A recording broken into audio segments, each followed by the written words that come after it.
Can I tell you something real quick that you probably don't want to hear? God never failed you.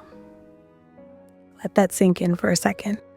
God never failed you. And everything on the inside of you, everything around you, all of your circumstances is making you feel like he failed you, making you feel like he forgot about you. But the God of the Bible, the God that we serve, the God that has never failed ever, will not start with you. So I want you to sit with that today. I want you to really sit in his presence, sit in silence, turn off all the noise, and say, God, I need you to remind me that you are the God that never fails. And guess what? He will. He'll meet you in that place, and he will remind you as many times as you need reminding, because he is gentle, he is patient, he is kind, he is loving, and he cares about you.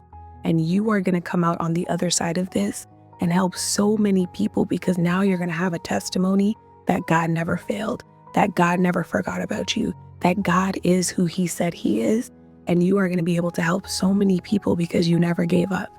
So don't give up, because God loves you and he has failed, and he won't start with you.